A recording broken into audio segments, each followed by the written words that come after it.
नमस्कार, केजन क्लासेस में आपका स्वागत है।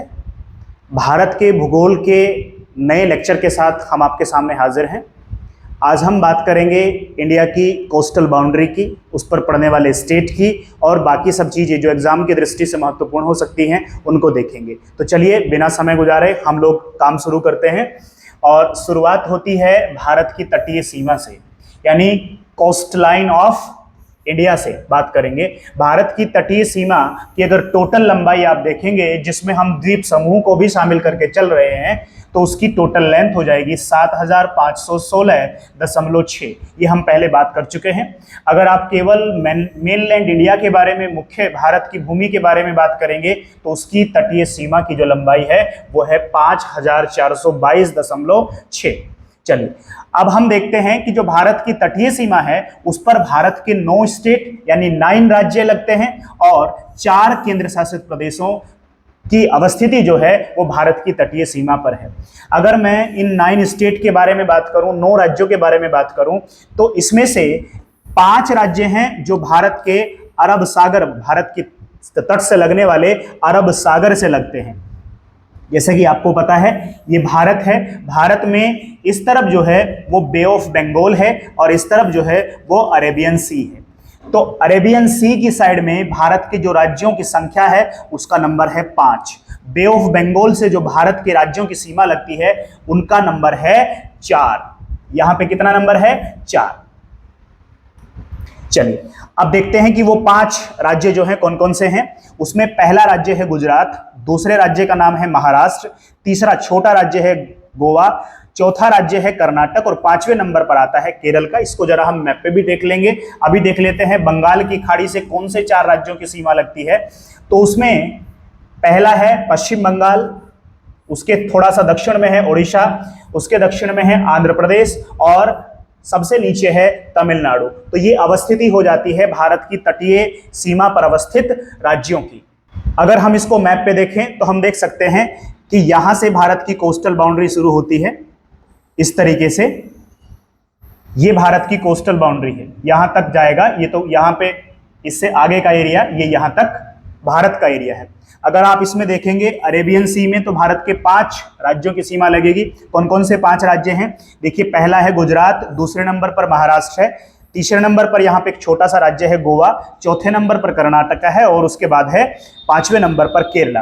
देखिए, अगर आप इस प्रायद्वीपीय भारत, इस पेनिनसुलर इंडिया के हिसाब से देखें तो इसका ये पश्चिमी हिस्सा है, पश्चिमी तट है, या इसी को हम पश्चिमी घाट कहते हैं।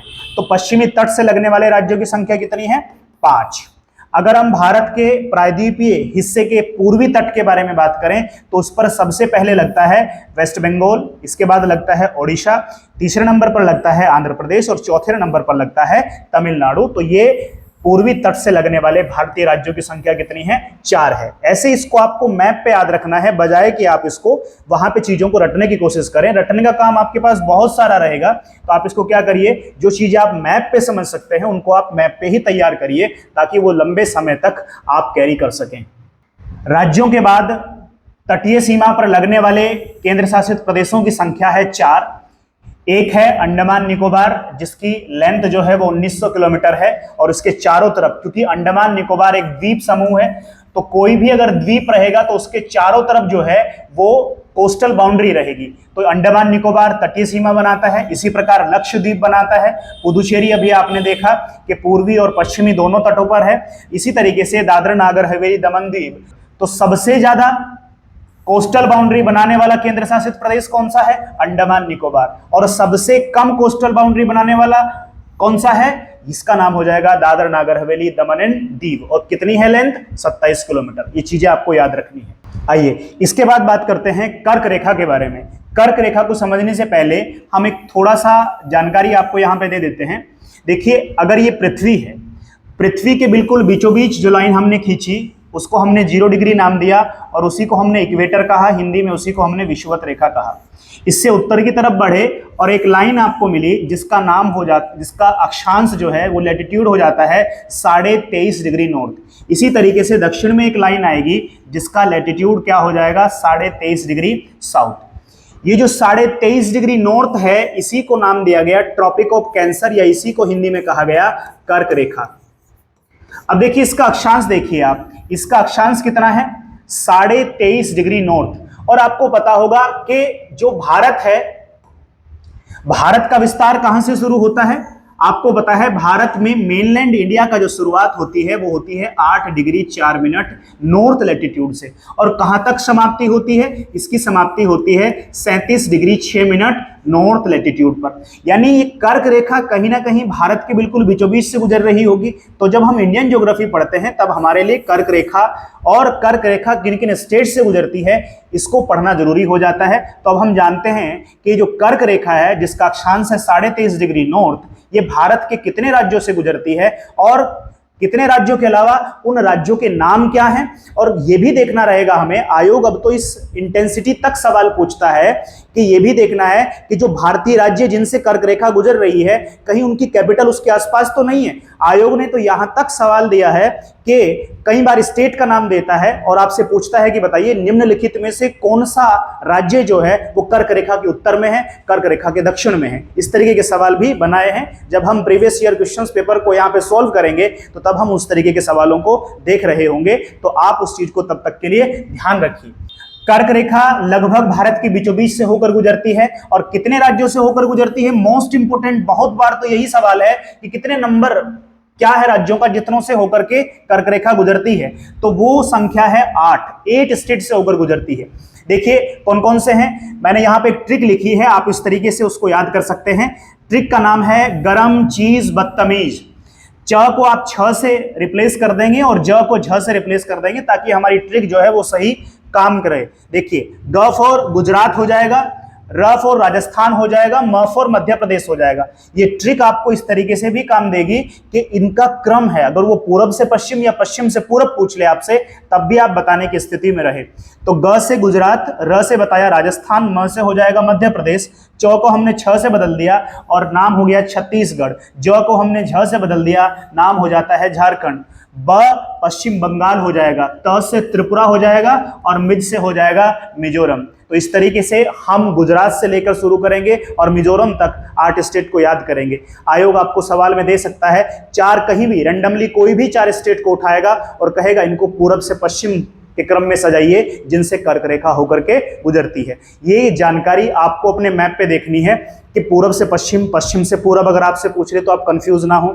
दूसरी बात आपको देखनी है कि जिन जिन राज्यों से गुजरती है उनकी कैपिटल में जिस किसी स्टेट की कैपिटल कर्क रेखा के आसपास पड़ती है उसको थोड़ा सा ध्यान से देख लेंगे। हो सके तो उसका लैटिट्यूड भी चेक कर लीजिए क्योंकि सवाल तो यहां तक भी बनाया गया है। इसके अलावा आपको यह देखना है कि कौन सा ऐसा राज्य है जो एकदम कर्क रेखा के ऊपर है, कर्क रेखा उसको छूती नहीं है, उसकी जो बाउंड्री है, जो उसका ज्योग्राफिकल एरिया है उसमें कर्क रेखा का प्रवेश नहीं है। और ऐसे ही आप दक्षिण में देख लेंगे कि कौन सा भारतीय राज्य है जो कर्क रेखा के तुरंत दक्षिण है। यहां तक कि अगर आप चीजें कर लेते हैं तो आयोग फिर चाहे जिस भी एंगल पे सवाल बनाए आप उसको सॉल्व करने की स्थिति में रहेंगे। चलिए आगे बढ़ते हैं। अगले टॉपिक पे पहुंचने से पहले हम थोड़ा सा चीजों को समझ लेते हैं। ये हमारी पृथ्वी है और हमें पता है पृथ्वी पर जो हम इस तरीके से ऊर्ध्वाधर रेखा जो हम वर्टिकल लाइन खींचते हैं, इस तरीके से हमने एक ऊर्ध्वाधर रेखा बनाई, उसको हम 0 डिग्री देशांतर रेखा नाम देते हैं। सबसे शुरुआत की वीडियो में ये बात हमने समझ ली थी। ऐसा हमने क्यों किया, इसका मेन काम है कि इससे हम समय का निर्धारण कर सके। मेन काम क्या है, समय का निर्धारण कर सके। अब ये समय का निर्धारण पूरी पृथ्वी पर हो गया। इसी तरीके से हमने देखा कि भारत का जो विस्तार है वो 0 डिग्री देशांतर रेखा से पूर्व में है, यानी यहां कहीं पर भारत है। अब जिस तरीके से हमने पूरी पृथ्वी के बिल्कुल बीचों बीच समय का निर्धारण करने के लिए बीचों बीच एक लाइन बनाई जिसको हमने 0 डिग्री देशांतर रेखा कहा, इसी तरीके से हमें भारत में क्षेत्रीय स्तर पर समय का निर्धारण करने के लिए बिल्कुल भारत के बीचों बीच एक रेखा खींचनी पड़ेगी, और रेखा माने देशांतर रेखा खींचनी पड़ेगी जिसको हम नाम देंगे कि वो भारत की मानक समय रेखा होगी। अगर हम इसी तरीके से यहां पे, क्योंकि देशांतर रेखाएं आपस में जाके मिल जाती हैं, अगर हम इस तरीके से भारत के बिल्कुल बीचों बीच एक देशांतर रेखा खींचे तो वो बिल्कुल भारत के बीचों बीच से गुजरेगी, और जब वो बीचों बीच से गुजरेगी तो हमने उसका देशांतर नोट कर लिया और उसका देशांतर निकल के आया 82.5 डिग्री ईस्ट लॉन्गिट्यूड। जैसे पृथ्वी के बीचों बीच हमने एक रेखा खींची जिसको हमने 0 डिग्री देशांतर नाम दिया, जिसको हम जीएमटी कहते हैं, उसी तरीके से भारत में क्षेत्रीय स्तर पर समय का निर्धारण करने के लिए हमने बिल्कुल बीचों बीच गुजरी एक रेखा को हमने मानक रेखा मान लिया। और उस मानक रेखा का देशांतर जब हमने चेक किया तो वो देशांतर निकल के आया 82.5 डिग्री ईस्ट लॉन्गिट्यूड, 82.5 डिग्री पूर्वी देशांतर रेखा। तो 82.5 डिग्री पूर्वी देशांतर रेखा क्या हो जाती है? इंडियन स्टैंडर्ड टाइम लाइन हो जाती है। इसको हम आईएसटी से जानते हैं और इस 0 डिग्री को हम जीएमटी से जानते हैं, क्योंकि ये लंदन में ग्रीनविच नामक स्थान से होकर गुजरती है, इसलिए इसको ग्रीनविच मीन टाइम लाइन के नाम से जान रहे होते हैं। अगर आप देखेंगे 0 डिग्री से 82.5 डिग्री तक के बीच में अगर आप देखेंगे, क्योंकि ये 0 डिग्री है और यहां पे कितना है 82.5 डिग्री, तो इन दोनों के बीच में भारत की मानक समय रेखा और 0 डिग्री यानी जीएमटी के बीच में जो कोण है वो सीधा सीधा हमें समझ में आ गया कितना है, 82.5 डिग्री का है। अब आप देखिए, हमें पता है कि पृथ्वी को पूरा चक्कर करने में कितना समय लगता है, 24 घंटे का समय लगता है। और पृथ्वी 24 घंटे में एक चक्कर पूरा करती है, यानी कितने डिग्री का कोण घूम जाती होगी पृथ्वी? 360 डिग्री का कोण घूम जाती होगी। अगर हम देखें कि 1 घंटे में कितने डिग्री का कोण घूमती होगी पृथ्वी, तो हम 360/24 कर देंगे। अगर हम इसको यहां पे कट करेंगे तो आप देखेंगे ये नंबर आएगा 15 डिग्री, यानी पृथ्वी जो है 1 घंटे में कितने डिग्री का कोण घूम जाती है? 15 डिग्री का कोण घूम जाती है। अब अगर इसी को थोड़ा सा मैं और एक्सप्लेन करूं तो मैं कह सकता हूं कि जो 15 डिग्री है इसको घूमने में पृथ्वी को 1 घंटा यानी 60 मिनट का समय लगता है। सेम बात है, इसी को हम कह सकते हैं। अब अगर मैं और थोड़ा सा इसको एक्सप्लेन करूं तो मैं देख सकता हूं कि 1 डिग्री घूमने में पृथ्वी को कितने समय लगेगा? 4 मिनट लगेंगी। यहां से ये चीजें हमें फाइंड आउट करनी थी, यानी पृथ्वी को 1 डिग्री घूमने में कितना समय लग रहा है? यहां पे लग रही है 4 मिनट।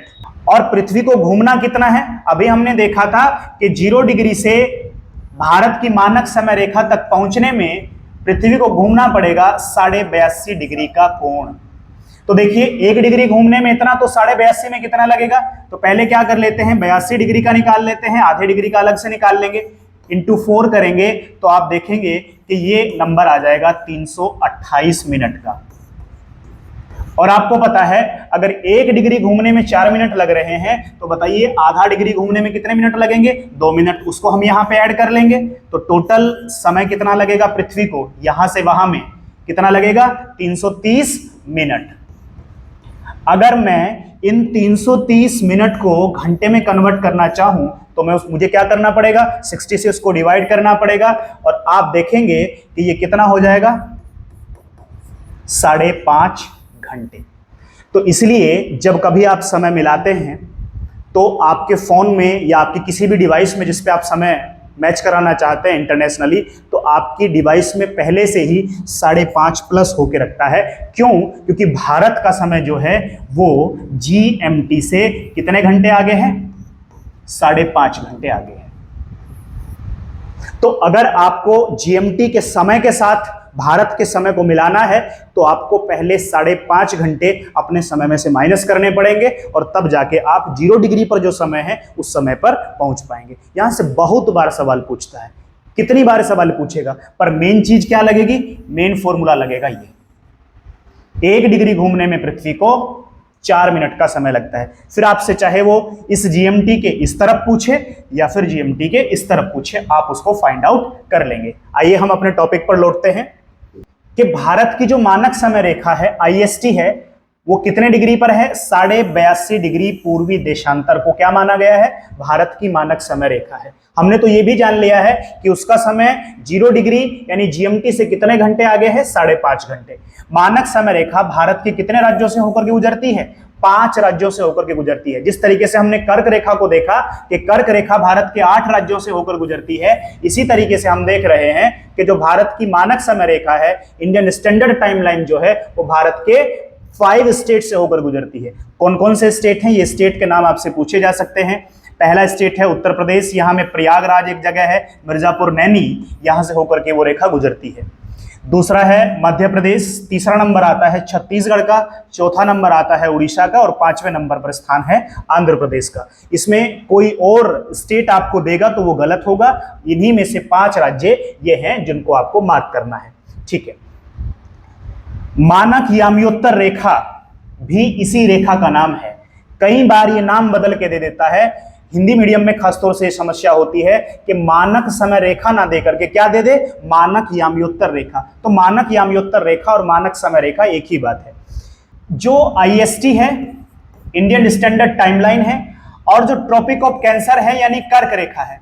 क्योंकि हमें पता है कर्क रेखा इस तरीके से है, हॉरिजॉन्टली है, और IST जो है वो कैसे है, वो इस तरीके से वर्टिकल लाइन है।